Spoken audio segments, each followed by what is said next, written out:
হলো? ভাত খাবে চলে এসো। এমন করে দাঁড়িয়ে আছে যেন তার বউ মরে গেছে।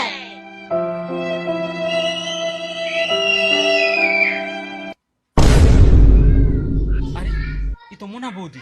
আমি তো দেখা করে এসেছি। আই কোথায় যাচ্ছ? ভাত বাড়া হয়ে গেছে, ভাত খাবে চলে এসো। আমাকে 10 মিনিট টাইম দাও, আমি এক্ষুনি আসতেছি।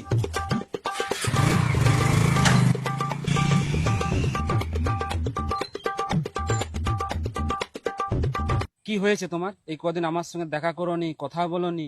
আর কি বলবো তোমাকে, আমার বর মনে হচ্ছে একটু একটু জানতে পেরে গেছে। আমাকে প্রচুর মারধর করে, আর এখন তো আমাকে চোখে চোখেও রাখে। তোমাকে আমি কতবার ধরে বলছি যে চলো আমরা দুজন কোথাও পালিয়ে যাই, তুমি তো আমার কথা শুনবে না। দেখছো তো এবার কত মার খেতে হচ্ছে তোমাকে। থামো, আর কটা দিন দেখি, তারপরে যাব। এখন আমি যাই গো, কোথায় আমার বর এক্ষুনি চলে আসবে। আরে আমি শুনো চলে না, যাই। আরে এদিকে থামো না, অত তাড়াহুড়া কি? তোমাকে দেখার জন্য কত মনটা ছটফট করছে জানো। একবার জড়িয়ে ধরো না। এখানে? হ্যাঁ এখানেই। কোথায় আমার বর যদি এক্ষুনি চলে আসে তখন কি হবে? আরে তোমার বর সবসময় তোমার পিছনেই ঘুরে নাকি? লাও না একবার ধরো না, তোমার জন্য কত মন ছোট। এটাকে ছড়ো, ছাড়ো দিকে, লাও একবার ধরো। না শালি, বরকে ছেড়ে দিয়েছি না লটর পটর। দেখলে তো আমার বর চলে এলো, এবারে কি হবে?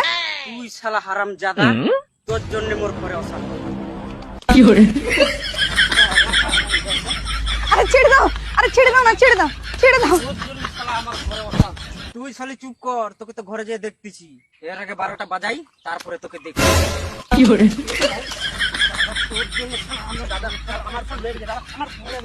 ছেড়ে দাও না গো, ছেড়ে দাও, ছেড়ে দাও না,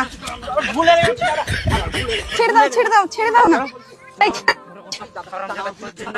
ছেড়ে দাও না গো, ছেড়ে দাও, ছেড়ে দাও, ছেড়ে দাও। তোকে ছাড়বো নি রে, মেরে ফেলবো। আমরা শালি কি করছো তোর